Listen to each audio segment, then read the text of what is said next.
जी welcome back dear students. हम past paper series को continue किए हुए थे और पास्ट पेपर्स को हम इस तरीके से कर रहे थे कि कमीशन अगर किसी भी टॉपिक से, किसी भी डायमेंशन से कोई भी किसी भी तरह का सवाल पूछता है तो आपको उस टॉपिक की कंप्लीट अंडरस्टैंडिंग हो जाएगी। और जितनी डेप्थ के साथ मैं आप लोगों को तैयारी करवा रहा हूँ, यकीनन इसी रिटर्न के साथ साथ आपकी इंटरव्यू की तैयारी भी भरपूर तरीके से हो रही है। अब हम बढ़ते हैं अपने नेक्स्ट क्वेश्चन की जानिब। हमारा अगला सवाल है, जो चौथा क्वेश्चन इस पे हम पहुंचे हैं। The General Assembly and the Security Council select the जजेस of the International Court of Justice for a period of 9 years. The ICJ International Court of Justice is comprised of how many जजेस। अब commission ने यह सवाल पूछा है कि international Court of justice जो कि यूनाइटेड नेशंस का एक ऑर्गन है, उसको उसके जो जजेस हैं उनका इंतखाब किया जाता है 9 साल के लिए। और इंतखाब कौन करता है जी? उनको सिलेक्ट कौन करता है? जनरल असेंबली और सिक्योरिटी काउंसिल, राइट। अब वो सवाल ये पूछ रहा है कि 9 साल के लिए जजेस का इंतखाब तो होता है, लेकिन कितने जजेस होते हैं उसके पैनल में इंटरनेशनल कोर्ट ऑफ जस्टिस के? तो याद रखिए कि इंटरनेशनल कोर्ट ऑफ जस्टिस जो कि यूनाइटेड नेशंस का एक इम्पॉर्टेंट प्राइमरी ऑर्गन है, उसके 15 जजेस होते हैं और 9 साल के लिए उनका इंतखाब किया जाता है। कमीशन ने इसमें से सवाल ये पूछा था इस टॉपिक में से कि जो इंटरनेशनल कोर्ट ऑफ जस्टिस है उसको हेड कौन करता है। ऑप्शंस थे चीफ जस्टिस और प्रेसिडेंट और इसके अलावा कुछ और भी थे। तो इसका जवाब है it is headed by president. तो president International Court of Justice को क्या करता है? हेड करता है, उसको लीड करता है। अब चूंकि सवाल बना है यूनाइटेड नेशंस के ऊपर, तो let's talk about United Nations. ये यूनाइटेड नेशन क्या है, इसमें से मोस्ट प्रोबेबली कौन कौन से सवाल पूछे जा सकते हैं, ये भी हम देख लेते हैं इसमें, राइट। चलें जी, United Nations. So UN stand for United Nations. इसकी बुनियाद रखी गई थी 24 अक्टूबर 1945 के अंदर। 24 अक्टूबर 1945 के अंदर इसकी बुनियाद रखी गई थी। ये इंपॉर्टेंट क्वेश्चन है।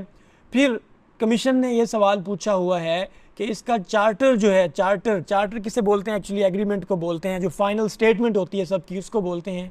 ये कब साइन हुआ था? तो 26 जून 1945 को सैन फ्रांसिस्को के अंदर यूनाइटेड नेशन का चार्टर जो है वो ऑलरेडी डिज़ाइन हो गया था। और आपको पता होना चाहिए कि यूनाइटेड नेशन से पहले जो इसका मदर इंस्टीट्यूट था उसको हम लीग ऑफ नेशंस बोलते हैं। लेट्स इस पे बात करते हैं मज़ीद चल के। इसके बाद इसका जो प्रीएम्बल है, प्रीएम्बल, अब कमीशन ने इसके ऊपर एक दफ़ा सवाल पूछा था कि वहाँ पे लिखा हुआ था we the people of the United Nations determined to save the succeeding generation from the scourge of war. अब यूनाइटेड नेशंस का जो बुनियादी मकसद था वो ये था कि आइंदा के बाद दुनिया को जंग की बीमारी से बचाना है, क्योंकि आपको पता है कि 1914 से 1918 तक वर्ल्ड वार 1 लगी थी जिसने दुनिया की बहुत तबाही की। फिर ये इंडिया दिया गया कि वर्ल्ड वार 1 के बाद लीग ऑफ नेशंस बनाएगी, और लीग ऑफ नेशन का बुनियादी मकसद ये था कि आइंदा के बाद किसी भी जंग को जो है वो रोका जा सके, इसलिए लीग ऑफ नेशंस बनी। लेकिन जब 1939 से 1945 तक वर्ल्ड वार 2 स्टार्ट हुई तो लीग ऑफ नेशन जो उसका मकसद था वो मकसद ही फौत हो गया। तो उसके बाद उसकी जगह पे यूनाइटेड नेशंस बनाया गया, ये नया इंस्टीट्यूट बनाया गया था। अब इसके नाम का प्रपोजल दिया था फ्रैंकलिन डी रूजवेल्ट ने, जो कि US के प्रेसिडेंट थे। अब प्रीडेसेसर क्या है? प्रीडेसेसर मतलब कि इससे पहले कौन सी ऑर्गेनाइजेशन थी? लीग ऑफ नेशंस थी। लीग ऑफ नेशंस जो 1919 में बनाई गई थी, इसका बुनियादी मकसद था कि दुनिया को जंग से बचाया जाए। लेकिन चूंकि league of Nations world war 2 को स्टार्ट होने से नहीं रोक सकी, इसलिए जब इसका मकसद फौत हो गया तो लीग ऑफ नेशंस भी बजाते खुद ख़त्म कर दी गई।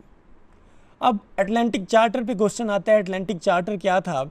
अगस्त 1941 के अंदर एक जॉइंट स्टेटमेंट आई थी US president Franklin D Roosevelt की जानब से और British prime minister sir Winston Churchill की जानब से कि सेल्फ डिटर्मिनेशन के लिए हमने काम करना है, इकोनॉमिक कोऑपरेशन के लिए काम करना है और डिसआर्मामेंट के लिए काम करना है कि आइंदा के बाद कोई भी मुल्क हथियार ना रखे अपने पास या न्यूक्लियर वेपन्स को ना इंक्रीज़ करे अपने पास। इसको अटलांटिक चार्टर कहा जाता है, जिसमें US president Franklin D Roosevelt और UK के प्राइम मिनिस्टर विंस्टन चर्चिल ने जो है वो एक कलेक्टिव स्टेटमेंट दी थी। अब आगे हम देखते हैं इसमें से कमीशन मज़ीद क्या सवाल पूछ सकता है कि यूनाइटेड नेशंस का हेड क्वार्टर कहाँ पे है। न्यूयॉर्क सिटी के अंदर यूनाइटेड नेशंस का हेड क्वार्टर है। अब इसके रीजनल ऑफिस पे क्वेश्चन पूछा जा चुका है। जिनेवा के अंदर भी इसका क्वेश्चन है, इसका रीजनल ऑफिस है, वियना के अंदर भी और नैरोबी के अंदर भी। जो इससे कबल सवाल पूछा गया था वो ये था, उसमें ऑप्शन था नैरोबी, तो नैरोबी के अंदर इसका एक रीजनल ऑफिस है। अब इसकी ऑफिशियल लैंग्वेजेस जो हैं वो 6 ऑफिशियल लैंग्वेजेस हैं इसकी। उसमें हमारे पास मैं आपको ट्रिक बता देता हूँ, FRC, आप नादरा दफ्तर से अपना जो है वो FRC बनवाने जाते हैं तो फैमिली रजिस्ट्रेशन सर्टिफिकेट होता है, लेकिन यहाँ पे आपने FRC को याद रखना है। F से आपका क्या है जी, फ्रेंच, R से रशियन है, C से चाइनीज़, ठीक है। अब चूंकि ये C पे एंड हो रहा है तो उसके बाद आइस, FRC आइस, आइस किसको बोलते हैं, बर्फ़ को बोलते हैं। तो आई से हमारे पास क्या है, हमारे यहाँ पे C से हमारे पास चाइनीज़ आ गया और E से हमारे पास इंग्लिश आ गया और अरेबिक आ गया, राइट। तो ये आपके पास क्या है जी, ये आपके पास 6 लैंग्वेजेस हैं इसकी, और ये आपने याद रखनी है कि ऑफिशियल लैंग्वेजेस जो UN की हैं वो 6 हैं, FRC, एस। आप एग्ज़ाम एस करना चाह रहे हैं ना तो उससे है ये अरेबिक, चाइनीज़ और इंग्लिश। उसके बाद आगे हम देखते हैं डियर स्टूडेंट्स, इसके मेंबर्स जो हैं वो 193 इसके मेंबर्स हैं जी, 193 मेंबर्स हैं इसके हमारे पास। और इसका रीसेंट मेंबर जो है वो आपको पता होना चाहिए कि साउथ सूडान जो है वो 2011 में इसका रीसेंट मेंबर बना, और इससे पहले मोंटेनेग्रो 2006 में, और उससे भी कबल ईस्ट तिमोर जो कि इंडोनेशिया से सेपरेट होकर एक मुल्क बना था, ये 2002 में बना था। तो 2002 में ईस्ट तिमोर बना इसका मेंबर, 2006 में मोंटेनेग्रो, और जो बिल्कुल नया मुल्क बना है अगर पूछा जाए कि न्यूली डेवलप्ड कंट्री कौन सा है जी, तो ये साउथ सूडान है जिसका कैपिटल जुब्बा है, जो 2011 के अंदर बना।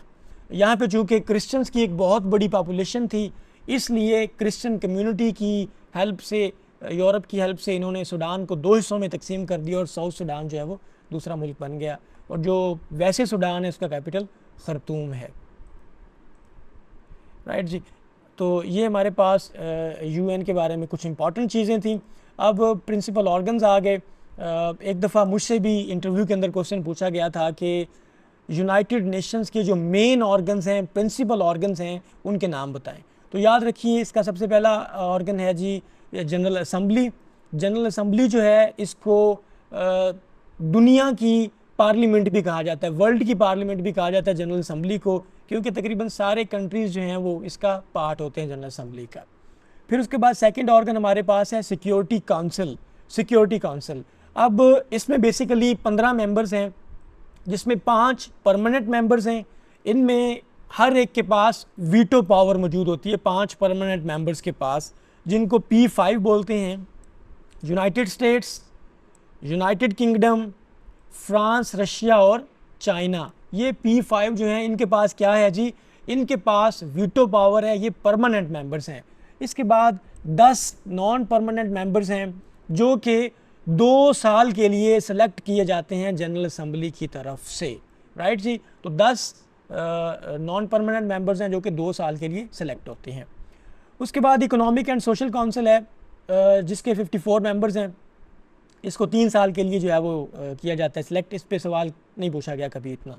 फिर हमारे पास ट्रस्टीशिप काउंसिल है, अभी आजकल ये इनएक्टिव है, क्योंकि इसका मकसद ये होता था कि अगर किसी मुल्क में जंग लग जाए और वहाँ पे कोई सेपरेटिज्म की मूवमेंट चल रही हो और उसमें कोई टेरिटरी कहे कि मैं इस मुल्क से अलहदा होना चाहता हूँ, तो वहाँ पे ट्रस्टीशिप काउंसिल वहाँ पे उस जगह पे कंट्रोल कर लेती थी, वहाँ पे अमन की सूरत हाल कायम करती थी और उसको अपनी ट्रस्टीशिप में ले लेती थी। फिर जहाँ अमन बहाल हो जाता था तो फिर उसको फाइनली या तो उसी मुल्क के साथ जोड़ दिया जाता था या फिर इसको एक नए मुल्क की एग्जिस्टेंस दी जाती थी। अब चूँकि हुआ ये कि जो आखिरी ट्रस्टेड टेरिटरी थी पालाओ, ये इंडिपेंडेंट हो गई 1994 के अंदर, तो तब से ट्रस्टीशिप काउंसिल जो है वो इनएक्टिव है। अब ना कोई ट्रस्टी टेरिटरी होगी, ना वो इसके अंडर आएगी, इसलिए ये इनएक्टिव हो चुका है। उसके बाद इंटरनेशनल कोर्ट ऑफ जस्टिस, इसके 15 जजेस होते हैं, 9 साल के लिए उनका इंतखाब होता है। सिक्योरिटी काउंसिल और जनरल असम्बली उनको इलेक्ट करती है। आपको पता होना चाहिए कि सर ज़फ़रुल्लाह खान जो पाकिस्तान के पहले फॉरेन मिनिस्टर थे, वो भी इंटरनेशनल कोर्ट ऑफ जस्टिस के जज रह चुके हैं। फिर छठा ऑर्गन हमारे पास है सेक्रेटरीट। ठीक है, ये जो सेक्रेटरीट होता है हमारे पास, इसको लीड करता है सेक्रेटरी जनरल, जो कि चीफ एडमिनिस्ट्रेटिव ऑफिसर होता है यूनाइटेड नेशन का, और आजकल हैं इसके एंटोनियो गुटरेस साहब, जिनका ताल्लुक पुर्तगाल से है। तो ये मोस्ट प्रोबेबल क्वेश्चंस थे जो आपसे जनाब यूएन के मुतल्लिक पूछे जा सकते थे। इन केस अगर आपसे वो स्पेशलाइज्ड एजेंसीज़ के बारे में पूछ लें, तो ये स्पेशलाइज्ड एजेंसीज़ हैं जिसमें सबसे इम्पॉर्टेंट WHO है, जिसको वर्ल्ड हेल्थ ऑर्गेनाइजेशन कहा जाता है। ये 7 अप्रैल 1948 में बनी थी। इस पे कमीशन सवाल पूछ चुका है और इसको हेड कर रहे हैं टेड्रोस एडनॉम। उसके बाद यूनेस्को है। यूनेस्को के बारे में पूछा जाता है स्टैंड फॉर क्या है, तो यूनेस्को है जी United Nations educational, scientific and cultural organization. UNESCO का जो हेडक्वार्टर है यूनेस्को पेरिस के अंदर है। फिर हमारे पास है यूनिसेफ। यूनिसेफ स्टैंड फॉर है United Nations children emergency fund. इसका जो हेडक्वार्टर है वो न्यूयॉर्क के अंदर है। फिर हमारे पास UNHCR है। ये स्टैंड फॉर है United Nations high commission for refugees. इसका हेडक्वार्टर है पेरिस के अंदर। फिर आपने ILO का नाम सुना होगा, इंटरनेशनल लेबर ऑर्गेनाइजेशन। ये कहा जाता है कि ये सबसे पुरानी जो ऑर्गेनाइजेशन है वो इंटरनेशनल लेबर ऑर्गेनाइजेशन है, जो 1919 में बनी। It was the first UN specialised agency. तो UN की सबसे पहली स्पेशलाइज्ड एजेंसी जो है वो ILO ही है, और ये ऑपरेट करती है as a independent body within the UN system. इसका हेडक्वार्टर है जिनेवा के अंदर। फिर उसके बाद FAO है। FAO स्टैंड फॉर है फूड एंड एग्रीकल्चर ऑर्गेनाइजेशन, जो कि 1945 में बनी थी, और इसका हेडक्वार्टर है रोम के अंदर, मतलब कि इटली। उसके बाद इंटरनेशनल एटॉमिक एनर्जी एजेंसी है। इसका हेडक्वार्टर है वियना के अंदर। ये जो डिफरेंट कंट्रीज़ के पास न्यूक्लियर पावर्स हैं उनको लुक आफ्टर करती है कि कहीं एक हद से ज़्यादा न्यूक्लियर जो है ना न्यूक्लियर मटेरियल तो अपने पास नहीं रख रहे। तो ये हमारे पास कुछ स्पेशलाइज्ड एजेंसीज़ हैं। तो डियर स्टूडेंट्स, अब नेक्स्ट टाइम यूनाइटेड नेशंस में से कहीं भी कोई भी कमीशन सवाल पूछेगा तो आप लोग उसके लिए 100% रेडी होंगे। तो पास्ट पेपर्स को हम इस तरह से सॉल्व कर रहे हैं, और मैं आपको यकीन दिलाता चलूँ कि अगर आप पास्ट पेपर्स को इस तरह हमारे साथ करते रहे तो यकीनन पास्ट पेपर्स के थ्रू ही आपका 70 या 80% पेपर जो है वो क्लियर हो जाएगा। और इस तरह पास्ट पेपर आपको कोई भी कहीं भी नहीं करवाएगा। इंशाल्लाह ये पूरी सीरीज़ आप स्टूडेंट्स के लिए तैयार की गई है ताकि आप लोग अपनी सक्सेस को as soon as possible ensure करें और आप अपनी लाइफ को एक बेहतरीन तरीके से गुजारना शुरू कर दें। Thank you so much. जो लोग आपके इर्द गिर्द तैयारी कर रहे हैं उन तक पहुंचाना ये आप लोगों की रिस्पॉन्सिबिलिटी है। Take care.